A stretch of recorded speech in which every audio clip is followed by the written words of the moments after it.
കഴിഞ്ഞ ദിവസം പ്രഖ്യാപിച്ച ക്യാൻസർ പേഷ്യൻസിനുള്ള യാത്രാ സൗകര്യം അത് ഒരു 2 ആഴ്ചയ്ക്കുള്ളിൽ അത് പാസുകൾ കൊടുത്തു തുടങ്ങും. അതും ഹൈടെക് ആയിരിക്കും. ആരും തന്നെ അതിനുവേണ്ടി ഒരു അസുഖമുള്ള ആളുകളും അവരെ ക്യാൻസർ രോഗികളെന്ന് പറയുന്നില്ല. ഞങ്ങൾ കൊടുക്കുന്നത് ഒരു വിഷസ് എഴുതിയൊരു കാർഡാണ്. ഹാപ്പി ലോങ് ലൈഫ് എന്നാണ് ഈ കാർഡിൻ്റെ പേര്. ഹാപ്പി ലോങ് ലൈഫ് എന്ന് രാവിലെ എടുത്ത് നോക്കുമ്പോൾ പാസെന്നല്ല, ഹാപ്പി ലോങ് ലൈഫ്. ഇതാണ് നമ്മുടെ ലക്ഷ്യം. അങ്ങനെയാണ് കാർഡ് കൊടുക്കാൻ പോകുന്നത്. മനോഹരമായ കാർഡായിരിക്കും. അത് ഇന്ന് MD ആയിട്ട് സംസാരിച്ചു. ഫോട്ടോ പതിച്ച കാർഡായിരിക്കും. അത് ഡിജിറ്റലായിരിക്കും. നിങ്ങൾക്ക് അക്ഷയ സെൻറ്റർ വരെ സംസാരിക്കണം. പണം വാങ്ങാൻ പാടില്ല, കാരണം നമ്മൾ പണം വാങ്ങുന്നില്ല. അക്ഷയ സെൻറ്റർ ഫ്രീ ആയിട്ട് ചെയ്യണം. മൊബൈൽ വഴി നിങ്ങൾക്ക് ഈ പേഷ്യൻറ്റിന് അപേക്ഷിക്കാം. ഡോക്ടറുടെ സർട്ടിഫിക്കറ്റ് എങ്ങനെ വേണമെന്ന് KSRTCയുടെ വെബ്സൈറ്റിൽ നിന്ന് ഡൗൺലോഡ് ചെയ്യും. ആ ഒരു ഫോർമാറ്റിലുള്ള സർട്ടിഫിക്കറ്റ് ഡോക്ടർ ഫില്ല് ചെയ്യേണ്ടി വരും. അതായത് ഈ പേഷ്യൻ്റ് ഇപ്പോൾ എവിടെ താമസിക്കുന്നു, കോതമംഗലത്താണോ അല്ലെങ്കിൽ മൂവാറ്റുപുഴയിലാണോ, എവിടെയാണ് താമസിക്കുന്നുള്ളവരെ ഡോക്ടർ പറയണം. അവിടെ നിന്ന് അദ്ദേഹം ചികിത്സിക്കപ്പെടുന്ന ആശുപത്രി വരെയാണ് കൺസെഷൻ. അതിൽ സൂപ്പർ ഫാസ്റ്റ് ബസ്സുകളിൽ റിസർവേഷൻ അനുവദിക്കുന്നവർക്ക് റിസർവേഷനും ഫീസ് കൊടുക്കേണ്ടതില്ല. കൂടെ വരുന്ന ആളിന് റിസർവ് ചെയ്യാം, പക്ഷേ അതിന് ഫീസ് കൊടുക്കണം, ടിക്കറ്റിന് പൈസ എടുക്കണം. പക്ഷേ ഇത് നമ്മൾ മനസ്സിലാക്കേണ്ടത്, ഏറ്റവും അധികം വേദന അനുഭവിക്കുന്നവരെ നമ്മൾ കാണുന്നത് ഈ RCC പോലുള്ള സ്ഥലങ്ങളിൽ പോകണം. അവിടെ ചികിത്സയ്ക്ക് വരുന്നവർ ഏറ്റവും പാവപ്പെട്ടവർ. അവിടെ ഒരുപാട് സന്നദ്ധ സംഘടനകൾ ഭക്ഷണം നൽകുന്നു, താമസിക്കാൻ സൗകര്യം നൽകുന്നുണ്ട്. CH ഫൗണ്ടേഷൻ അടക്കമുള്ള താമസ സൗകര്യങ്ങൾ.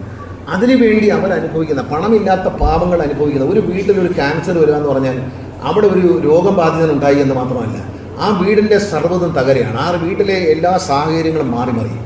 ആ വീട്ടിലെ സാമ്പത്തിക സാഹചര്യം തകർന്നടിയും. ഇതൊരു വല്ലാത്ത അവസ്ഥയാണ്. അത് നമ്മൾ വിചാരിക്കുന്നതല്ല. ഈ രോഗത്തിൻ്റെ ഏറ്റവും വലിയൊരു അപകടം എന്ന് പറയുന്നത്, ഈ രോഗം വന്നു കഴിഞ്ഞാൽ ആ വീട് അനുഭവിച്ചവർക്കറിയാം, ആ വീടങ്ങ് ശിഥിലമാണ്. സാമ്പത്തികമായി അവർ തകരും.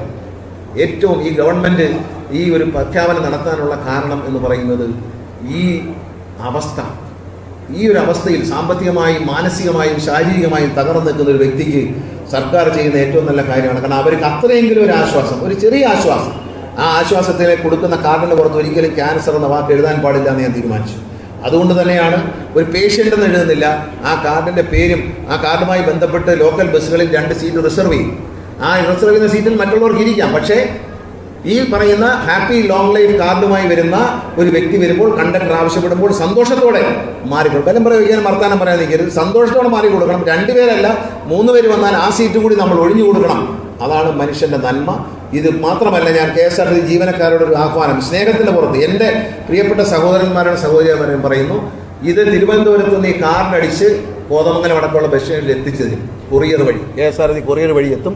ഇവിടെ എത്തിക്കഴിഞ്ഞാൽ നിങ്ങൾ ഈ അഡ്രസ്സ് നോക്കിയിട്ട് നിങ്ങൾ പോകുന്ന വഴിക്ക് ഈ സഹോദരൻ്റെ സഹോദരി വീട്ടിലെത്തി ഈ കാർഡ് അവർക്ക് കൈമാറിയിട്ട് പോകണം എന്ന് സ്നേഹത്തോടെ ഞാൻ നിങ്ങളോട് അഭ്യർത്ഥിക്കുകയാണ്. ആരും ഒരു പൈസയും തരുന്ന വീട്ടിൽ KSRTC ജീവനക്കാർ സ്നേഹത്തോടെ അവരുടെ ഒരു സ്നേഹത്തിൻ്റെ ഒരു സർവീസായി വീടുകൾ എത്തിച്ചു കൊടുക്കും. എത്തിക്കില്ലേ? KSRTC ജീവനക്കാരെന്ത് പറയുന്നു? എത്തിക്കില്ലേ? എനിക്കവരെ അറിയാം, അവരെത്തിക്കും. കാരണം ബസ്സിൽ കൊണ്ടുവന്ന് തിരുവനന്തപുരത്ത് നിന്ന് ഒരു സ്ഥലത്തായിരിക്കും ഇത് പ്രിന്റ് ചെയ്ത് ഫോട്ടോ കൂടി ഉള്ളതുകൊണ്ട് അവിടെ നിന്ന് പ്രിന്റ് ചെയ്യും. അവിടെ നിന്ന് പ്രിന്റ് ചെയ്താൽ നേരെ തൊട്ടടുത്ത ദിവസം കൊറിയറിലെത്തും. കൊറിയറിൽ എത്തിക്കഴിഞ്ഞാൽ അത് വാങ്ങിയെടുത്ത് നിങ്ങൾ പോകുന്ന വഴിക്ക്, നിങ്ങൾ ഡ്യൂട്ടി കഴിഞ്ഞ് പോകുമ്പോൾ ബൈക്കിലോ ഓട്ടോയിലോ കാറിലോ നടന്ന് പോകുമ്പോൾ നിങ്ങൾ പോകുന്ന വഴിക്ക്, എൻ്റെ വീട് ഞാൻ പോകുന്ന വഴിക്കാണ്, അവിടെ ഇറങ്ങി അവർക്കത് കൊടുത്ത് കൈപ്പറ്റിയിരിക്കുന്നു എന്നൊരു പേപ്പർ ഒപ്പിട്ട് വാങ്ങിച്ച് കൊണ്ടുവന്നാൽ അത് നമ്മൾ ചെയ്യും. ഇത് അതിനുവേണ്ടി ഒന്നും അവരെ ബസ് സ്റ്റേഷനിൽ കയറ്റി ഇറക്കാനോ ഒന്നും ഉദ്ദേശിക്കുന്നത്. അവരവരെ ഡോക്ടറെ എടുത്തൊരു സർട്ടിഫിക്കറ്റ് വാങ്ങും, ഫോട്ടോ ഒട്ടിച്ച ഒരു സർട്ടിഫിക്കറ്റിൽ. ആ സർട്ടിഫിക്കറ്റിൻ്റെ ആപ്ലിക്കേഷൻ ഫോം KSRTCയുടെ സൈറ്റിൽ നമ്മൾ വിതരണം ചെയ്യും.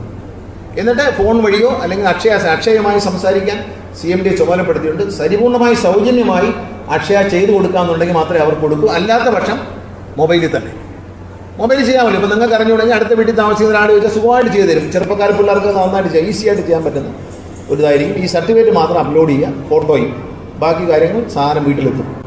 ഇത് ഏറ്റവും വലിയ ഒരു സേവനമായി നമ്മൾ കാണണം. ഇതൊരു വലിയ KSRTCയുടെ വളർച്ചയ്ക്കൊപ്പം KSRTC ജനങ്ങൾക്കൊപ്പം, ജനങ്ങൾ KSRTC ഒപ്പം നിൽക്കുമ്പോൾ KSRTC ജനങ്ങൾക്കൊപ്പം, സർക്കാർ KSRTC ജനങ്ങൾക്കൊപ്പം എന്ന് കാണിക്കാൻ വേണ്ടിയിട്ടാണ് ഇത് ചെയ്യുന്നത്. ഇത് ഏറ്റവും പാവപ്പെട്ടവരെ, നമുക്കറിയാം, കാറുള്ളവർ കാറിൽ പോകും, പിന്നെ ടാക്സി പിടിച്ച് ബന്ധുക്കൾക്ക് വണ്ടി ഉണ്ടെങ്കിൽ അതിൽ കയറി റേഡിയേഷനും കീമോയ്ക്കും പോകും. പൈസ പിന്നെ ട്രെയിനിൽ പോകുന്നവരുണ്ട്. അത് എല്ലാം കഴിഞ്ഞ് ആരാണ് ഈ ബസ്സിൽ പോകുന്നത്? ഏറ്റവും പാവപ്പെട്ടവരാണ്, ഏറ്റവും സാമ്പത്തികമായി ബുദ്ധിമുട്ടുന്നവരാണ്, സാധാരണക്കാരാണ്. അവർക്ക് വേണ്ടിയിട്ടാണ് ഈ ഒരു ആനുകൂല്യം. ഇത് KSRTC-യിൽ ജീവനക്കാരും ഞങ്ങളെല്ലാവരും കൂടി ചേർന്ന് ഒരു പുരോഗതിയിലേക്ക് ഇതിനെ നയിക്കുന്നു എന്ന് തോന്നുന്നുണ്ട്. അല്ലാതെ വഴി കിടക്കുന്ന തേങ്ങയെടുത്ത് ആ പാസ് പ്രഖ്യാപിച്ചിരിക്കുന്നു. എല്ലാ പിന്നെ സ്ത്രീകൾക്കും പാസ്, അതൊക്കെ വോട്ട് പിടിക്കാനുള്ള പരിപാടി. ഇത് വോട്ട് പിടിക്കാനല്ല, ഇത് സ്നേഹമാണ് മാത്രം. ഇത് പരിചരണമാണ്, സ്നേഹമാണ്, കരുതലാണ്, സർക്കാരിൻ്റെ കരുതലാണ്. അല്ലാതെ എല്ലാ സ്ത്രീകൾക്കും ഫ്രീ ആക്കിയിരിക്കുന്നു, വോട്ട് ചെയ്തോ, അതല്ല ഉദ്ദേശിച്ചത്, അതല്ല ഇത് കാരുണ്യമാണ്, ഇത് സ്നേഹമാണ്, ഇത് കരുതലാണ്, സർക്കാരിൻ്റെ കരുതലാണ്. ആ കരുതലാണ് ഈ സമ്മാനം തരുന്നത്. ഇത് അവർക്കൊരു ആശ്വാസമാണ്. കൈ കിട്ടുന്ന കാർഡ് പോലെ ഒരു ആശ്വാസമായിരിക്കും. ക്യാൻസർ ഫ്രീ കാർഡ് അങ്ങനൊന്നും അല്ല. ഹാപ്പി ലോങ് ലൈഫാണ്. അതായത് ജീവിതം സന്തോഷത്തോടെ മുന്നോട്ട് പോകട്ടെ എന്നുള്ളതാണ്. ആയുഷ്മാൻ ഭവ എന്നാണ് പറയുന്നത്.